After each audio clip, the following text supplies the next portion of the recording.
Hello, everyone. I wanted to talk about this article that was sent to me by a user that I'm going to keep anonymous unless he wants to reveal himself in the comments section. But a user sent this article to me, and the title of this article is House Husband Backlash as High-Flying Wives Ditch Men They Wanted to Stay at Home. And I want to talk about this article because I think it highlights perfectly the hypocrisy and the mentality that we find in the whole homemaking and how it's propped up as this magical, indispensable service that's so important. But if you pay attention, that as soon as men turn in their traditional male provider protector role and decide, okay, I'm going to dispense this valuable service, women don't like that too much. Now, I'm going to read you various quotes from the article, and all of these come from men that are relegating their experiences after becoming house husbands and how their wives react to them. And one of these gentlemen said, quote, and this is all in the description box, the link to the article, just in case you want to read it for yourself. He says, quote, I sensed that Luis was becoming more detached. Luis is his wife. I sensed that Luis was becoming more detached and less interested in me sexually within a year of becoming house husband, says Richard, age 50. She was always picking on me for silly little things she said I hadn't done, like the washing up or not tidying away the toys. It was as if she was losing all respect for me just because I was the one at home doing the domestic work duties. Then, one day, 2 years ago, she announced she was leaving me and taking the children with her. She told me she was going to go live with her mother, 20 miles away, and to say that I was devastated does not do my feelings justice. It was as if the bottom had fallen out of my world, end quote. Now, to this gentleman, I would say, well, did you expect anything different? It's quite clear that as much as women prop up the importance of, quote, homemaking, it loses all importance when the man in the relationship takes up the task. And this is because homemaking is easy, stress-free labor that can hardly be called work. And women want to be able to pass off what most men would consider to be a ridiculously easy job as some difficult endeavor that's on par with an engineer or a doctor or a welder or a plumber or an electrician, etc.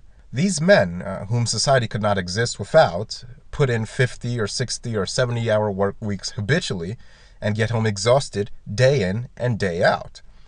And their wife, who couldn't possibly understand her husband's mentally and physically taxing day of, I don't know, Laplace transforms or TIG and arc welding or even cardiac surgery, his wife may have had to feel the overwhelming complexities of a diaper change or a trip to the grocery store or the dehumanization of keeping a tidy house. Now, ironically, in the eyes of the law, these two, if married, are supposedly contributing an equal amount to the marriage, and this, of course, is the rationalization that justifies giving women vast sums of her husband's wealth after the divorce, when she clearly contributed nothing more than menial house duties. And so in this article, as Richard described, it begins. We're talking about the detachment phase, one of the first readily observable phases of the divorce process. It's really easy to spot when the woman initiates this self-destruct sequence. The manner in which she displays her need to just get away and get away as fast as possible is the stuff of legend, equal only to the husband's claims of cluelessness,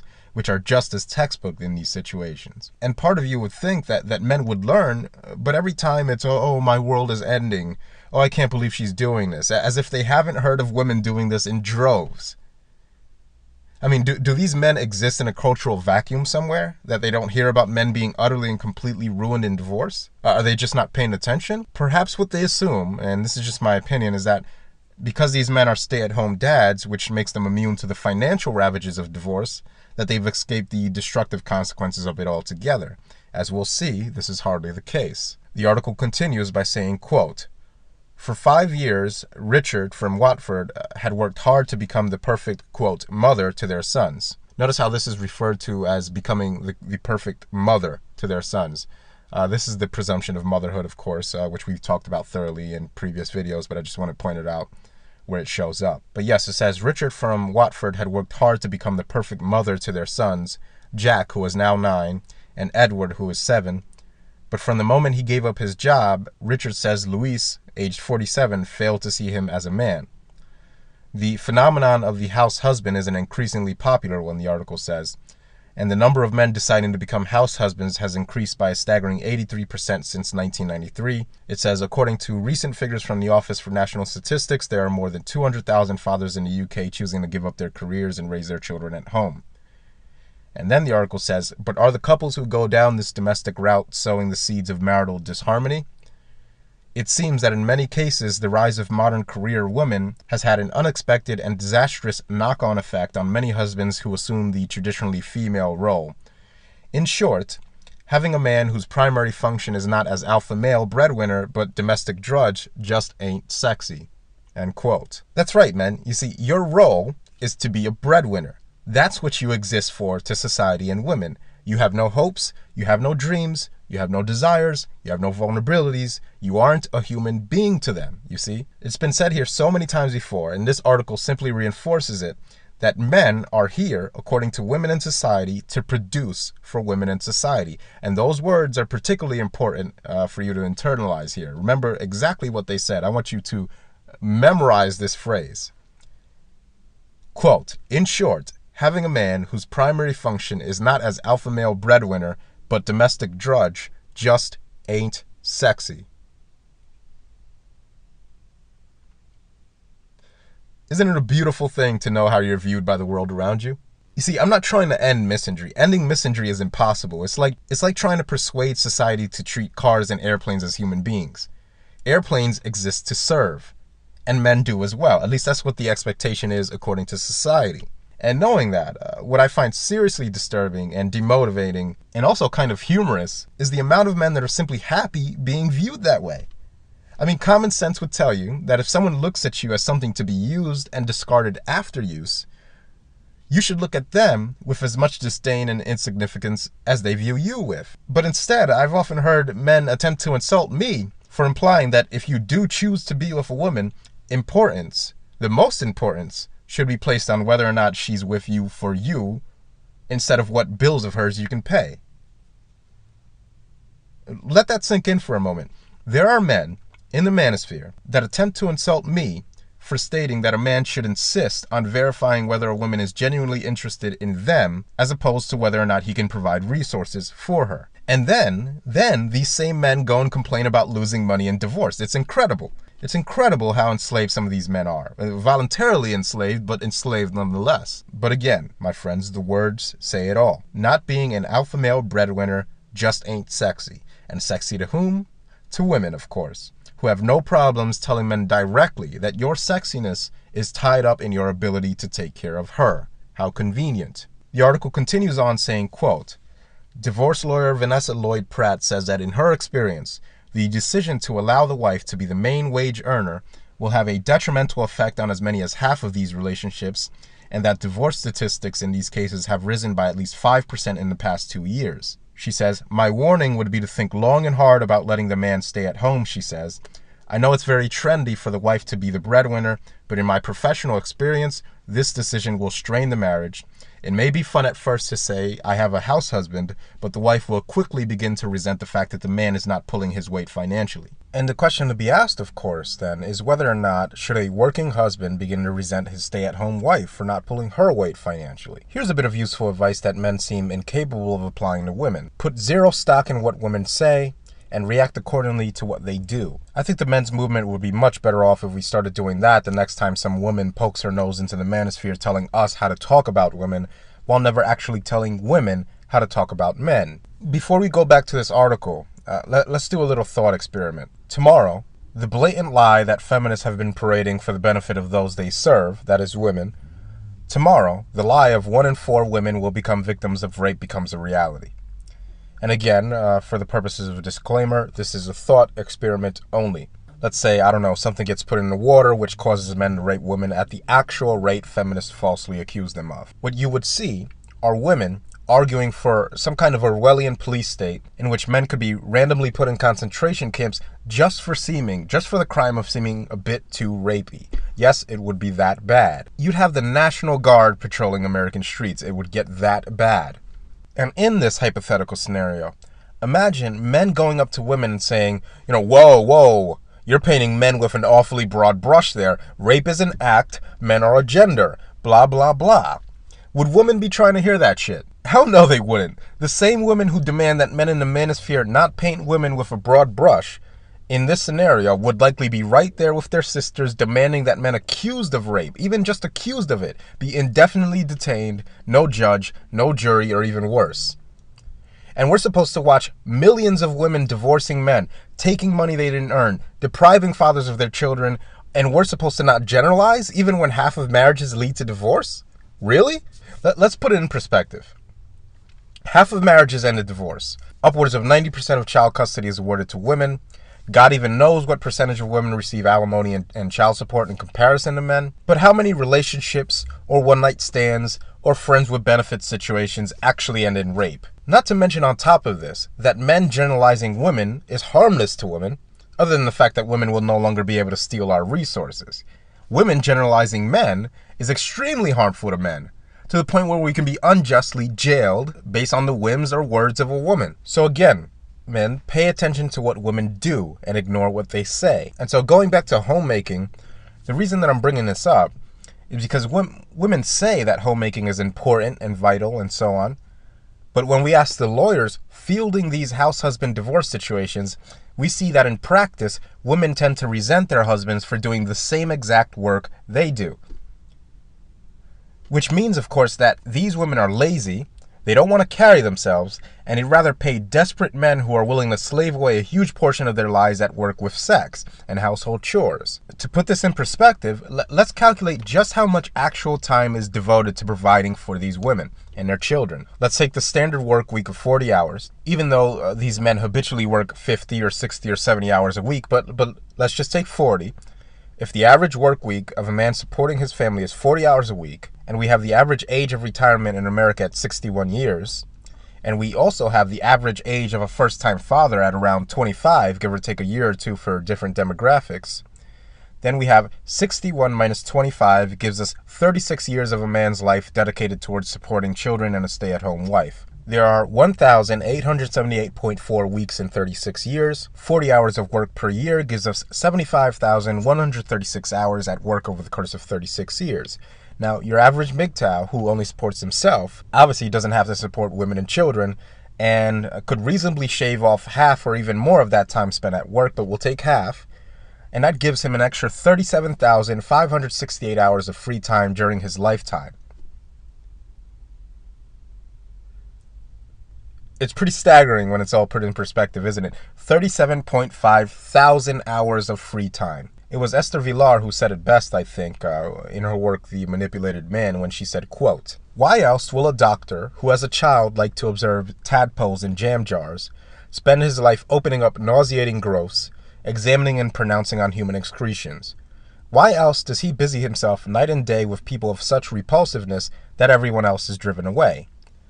Does a pianist who as a child liked to tinkle on the piano really enjoy playing the same Chopin nocturne over and over again all his life? Why else does a politician who as a schoolboy discovered the techniques of manipulating people successfully continue as an adult, mouthing words and phrases as a minor government functionary? I mean, does he actually enjoy contorting his face and playing the fool and listening to the idiotic chatter of other politicians? Surely he must have once dreamed of a different kind of life. Even if he became president of the United States, wouldn't the price be too high? One can hardly assume men do all these things for pleasure and without feeling a desire for change. They do it because they have been manipulated into doing it. Their whole life is nothing but a series of conditioned reflexes, a series of animal acts. A man who is no longer able to perform these acts, whose earning capacity is lessened, is considered a failure. He stands to lose everything: his wife, his family, his home, his whole purpose in life. All the things, in fact, which give him security. Of course, one might say that a man who has lost his capacity for earning money is automatically freed from his burden and should be glad about this happy ending. But freedom is the last thing he wants. He functions, as we shall see, according to the principle of pleasure and non-freedom. To be sentenced to lifelong freedom is a worse fate than lifelong slavery." End quote. But you see, Esther Vilar, men going their own way are the first modern men to actually want this freedom you speak of. We want our 37,000 plus hours of freedom back, and we want to take as many like-minded men with us as possible. And the first thing we plan to do with this freedom is to take a long, refreshing piss on the Man Up articles, the Where Have All the Good Men Gone parakeeting, and after we're done with this, we wish nothing more than to release male entropy. Male entropy, the likes of which the modern world has never witnessed. That's what male freedom is, after all. Entropy. It's men striking off into a million different directions, unapologetically pursuing any and all curiosities of nature in the universe that call to us. Go write a book. Fuck a prostitute. Invent something. Discover a new branch of mathematics. Howl at the fucking moon for all I care. Eat like a king. Fuck as many women as you want. And if you wish, with absolutely no obligation to them. Study prostate cancer. Start breakaway communities for the benefit of men and boys. Learn to grow your own food. Pick up a copy of Leninger's Biochemistry and just read it. For fun. You have 35,000 extra hours to fill, you lucky bastard. Read. Learn. Do whatever it is you wish. Do whatever it is makes you happy. Now, many claim that this type of male entropy would collapse civilization. It very well might. Or it could change what drives civilization from the engine of gynocentrism to an engine of human discovery. Maybe, in such a civilization, men and boys would instead be ashamed of not having invented something, instead of not having had sex yet, or reproduced yet, or gotten married yet, etc., etc. Food for thought. But anyway, the article continues, and in this article, Richard again says, quote, "Our elder son was just a baby, and I was intrigued by the thought of spending all day and every day with him. It didn't offend my masculinity at all, and we'd also just moved into a bigger house, and there was a lot of renovation work to be done. So when the baby was asleep, I would don my hard hat and do some building work." He says, "I know my grandfather and my father could never have been house husbands, but I didn't see why there should be a social stigma in this day and age." But Richard says the balance in their relationship quickly shifted. He says, "I was happy to do all the cooking, cleaning, shopping, and washing, but I began to feel that Louise was taking me for granted." He says she'd come home exhausted after a 10-hour day, and I'd be desperate to chat and to have some adult conversation, but she'd say she was too tired. Now that's actually understandable if you ask me. But he continues on and says, he poured his heart and soul into being a good, quote, mother, more so after their second son was born 2 years later. He says, "I made sure I structured my days with the children. I took them swimming. We went to the park and did lots of activities with them, like reading and crafts. I lived and breathed those children, but not once did I regret the decision to put my career on hold." Yes, it's hard not making your own money, Richard says, but I was doing the essential job of bringing up our children. But then the hammer blow fell and Louise walked out, taking the boys with her. Richard says, "I begged her not to go, but I think she had simply decided she could find someone more dynamic than me. Read hypergamy in action, gentlemen." He says sadly. "Suddenly," he says, "the children I'd cared for since they were babies were being taken away. It's all very well to be a house husband, but she had come to look down on me, to think of me as not very masculine and not hard-working. It was as if all the things I did around the house didn't count. That was nothing compared to how hard she had to work in her mind, which was so unfair. And the great irony was that we decided together that I should stay at home with the children." End quote. An important point to note here is that this scenario is exactly the same as it usually is with women. The man raises the children, he nurtures them, which proves the women are natural caregivers of children myth wrong, and then the divorce comes, and instead of giving the children to the man who spent all his time raising them, as is usually done when it's a woman, the female breadwinner is accorded custody. Interesting, isn't it? And so further down in the article, another one of these house dads reported the following. He says, quote, "There weren't many couples doing this when we first made the decision, and I think some other mothers thought I was trying to seduce them when I chat them at coffee mornings and play groups," he says. "In the park, they'd all be sitting chatting to each other while I rushed around physically playing with my kids and they ignored me. I find that quite telling. You see, we can give women their women-only gyms. We can turn society inside out to give them STEM scholarships so that they can have traditionally male jobs if they want them. But a man raising his children amongst a group of predominantly female parents is treated with suspicion and is ignored and ostracized. Maybe men in these situations should start their own groups." To which, of course, these same women would respond by implying that these men were a group of pedophiles or some other nonsense. The moral of this story, men, is that you should never, ever, ever depend financially on a woman by being one of these stay-at-home dads. Now, don't get me wrong. I don't care about your lifestyle. I think your desire to raise your children is admirable, and without a doubt, most men would certainly like the luxury of spending more time with their kids instead of working 70 hours a week. This is indisputable, really. I discourage you from being a stay-at-home dad because of the inherent risk that comes along with being financially dependent on a woman. Never, never, never be financially dependent on a woman. Now, the reasons are quite clear for me saying this, but just in case you don't get it, I'll repeat them once again. First, there are biological realities at play here that make it a very real and likely possibility that this woman supporting you will breed resentment and look at you as less of a man and a human being because you're not bringing home the bacon. And if you read the article entirely, you'll see that these female breadwinners actually encouraged and suggested that their husbands stay at home and watch the kids, and they still developed a resentment to them because of it and eventually ended up divorcing them. Which brings me to the next crucial point here. Women have the luxury of being perceived as society's perpetual victims. Thanks to both male and female biological predilections, women have cultivated an entire political grievance industry based on the inherent understanding that they are and forever will be humanity's default victims. Meaning that if a woman does the majority of child rearing, society will award her custody. But if the man does the majority of it, he still loses his kids. He still has to pay child support. You see, and that is what we can honestly call female privilege. And oh my God, he used the word female privilege, and that's just like the male privilege, and he's just like the feminist. Oh my God. Let me talk about that for a second, because it needs to be addressed before I move on. You see, this is how we let language control us. When women and feminists say that women are oppressed, this does not mean that they are actually oppressed. It means that they claim to be oppressed. The burden of proof is on them to prove this. And an examination of the evidence proves, in my assessment, that neither women or feminists are in fact oppressed by any measurable standard. More importantly, women and feminists saying they are oppressed does not necessarily mean that men saying they are oppressed are mimicking the female tactic of deriving power from a self-cultivated victim status. A class of people can in fact be systematically oppressed or victimized, and I don't care what Marx wrote about it or whether or not the feminists are using the same language for their own political agenda.